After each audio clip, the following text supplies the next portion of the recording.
guys, खुलुमबाय कामसर बर' channel Phoenix बयखौबो गोसो ड्राइभारनो जाबाय दिनै मोनसे टपिक लानानै फैदों बे टपिकआनो जाहैबाय जोंनि लाइमोनफोरनि थाखाय जायफोरा लाइमोनफोरा जोंनि साख्रि नागिरबाय थायो सो सरकारा मोनसे नटिफिकेशन होदोंमोन बिग नटिफिकेशन बे जाबाय एमप्लयमेन्ट एक्सचेन्ज सार्टिफिकेटनि थाखाय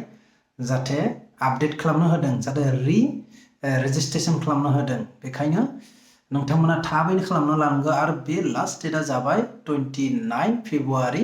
2024 सो आं खावलायनो नागिरो नोंथांमोना थाबैनो खालामना लादो जाहाथे कम्पिउटार दखानावनो जा गावनि मबाइलावनो जा सेवा सेतुआवबो खालामनो हागोन अनलाइन गावबो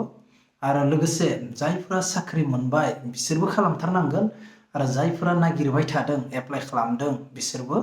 माने प्रफाइलखौ आपडेट खालामनांगौ जायफोर नागिरदों बिसोरो आनएमप्लय होनानै नागिरनांगोन आरो जायफोरा मोनखाबाय एमप्लय होनानै जाहाथे गावनि प्रफाइलखौ होबानो जाबाय एनअसिखौ होबानो जाबाय सो बेखौनो फोरमायबाय नोंथांमोना जाहाथे बयबो साख्रि मोननो लुबैयो जाहाथे उनाव साख्रि मोननो थाखाय गोबां जाहाथे खैफोदाव गोलैगोन डिस्टार्ब जानोबो हागौ जाहाथे बे एक्सचेन्ज सार्टिफिकेटनि थाखाय सो थाबैनो नोंथांमोना जेबो सानालासे जाहाथे एप्लाइ खालामना लायो थाबैनो सो आंनि चेनेल जानाय नोंथांमोनखौ खावलायनाय थाबाय सो लाइमोनफोरखौ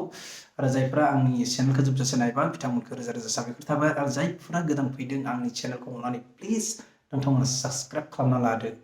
आरो खुनायाव बेल आइकन दं बेखौबो थुना लादो मानो होनबा गोबां मानसिया नायो आंनि ब्लगखौ नाथाय साबस्क्राइब खालामना लाया सो आं गोबां दुखु मोनो जाहाथे थाबैनो जाहाथे 1K जायो 1K निफ्राय स्टार्ट जागोन सो बेखौ आसा थायो सो निश्चय नोंथांमोना आंखौ सापर्ट होगोन सो मिजिं थिबाय सो दिनैनि ब्लगा बेनोसै सो बाय बाय सी यू